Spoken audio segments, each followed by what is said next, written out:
Je suis bien arrivée à Tromsø, capitale de l'Arctique. Je vais y rester quelques jours à la fois pour assister à la réunion des parlementaires de l'Arctique, puisque j'y représente le Parlement européen, mais aussi pour rencontrer énormément de monde, des politiques, mais aussi et surtout des activistes et des scientifiques. Donc je vous emmène avec moi durant quelques jours dans ce décor absolument incroyable. Sac de touche car fusil à pompe, on sait qui cavale quand ça dégénère. Sac de touche car fusil à pompe, on sait qui cavale quand ça dégénère. Hey. Sac de touche car fusil à pompe, on sait qui cavale quand ça dégénère. Un stylo noir, une feuille de compte, ça débite moins qu'avant donc t'es vénère. Moi j't'igo ta wello, mais devant elle tu fais les chéris, on va plus en boîte.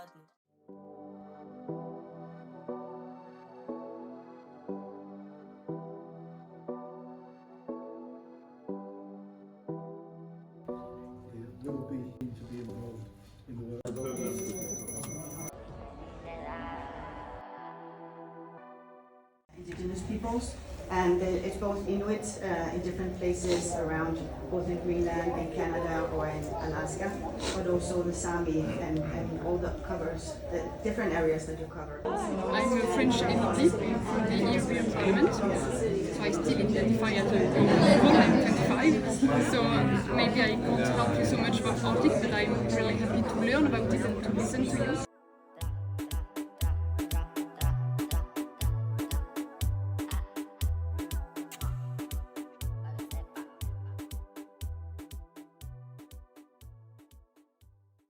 On va où là?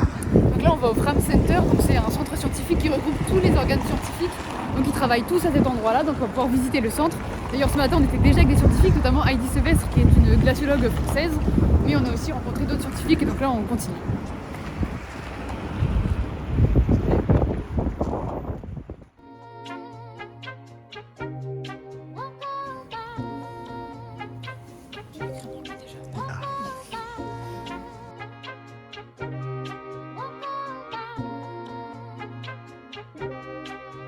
Yeah, bitch, I said what I said. I'd rather be famous instead. I let all that get to my head. I don't care. Discussion to regulate tourism if it's too much. Yeah. I'd rather be famous instead. I let all that get to my head. I don't care. I pay the town rent. Yeah. Hello. Hi. Yes, nice to meet you. Donc là, je sors du Fram Center, qui est donc un centre de recherche scientifique qui regroupe énormément d'institutions différentes. On a plus de 500 scientifiques qui travaillent ici toute l'année. Donc j'ai pu en rencontrer certains qui m'ont parlé de leurs études, notamment sur le deep sea mining, sur le permafrost, énormément de sujets qui touchent profondément l'Arctique aujourd'hui. Et j'ai aussi pu rencontrer donc des jeunes de la conférence des jeunes de l'Arctique. Donc ils nous ont parlé justement de cette grande conférence qui a réuni 300 jeunes issus de l'Arctique, donc à la fois des jeunes des pays du Nord, mais aussi des peuples autochtones, notamment les Samis, les Inuits, donc qui viennent du Canada, de l'Alaska, des pays nordiques comme la Suède, la Finlande, la Norvège. Donc c'était un grand événement pour eux. C'est la première fois que les jeunes avaient autant de place justement dans les institutions, qu'ils ont pu rencontrer des députés et commencer justement à élaborer une feuille de route sur ce que devrait être la gouvernance en Arctique, qui inclut la voix des jeunes et leurs problématiques, notamment en termes de santé mentale, qui est une thématique qui est souvent méprisée, mais que les jeunes portent à bout de bras parce que c'est extrêmement important. Et évidemment les thématiques du dérèglement climatique qui impactent les modes de vie ici. Je sais pas trop.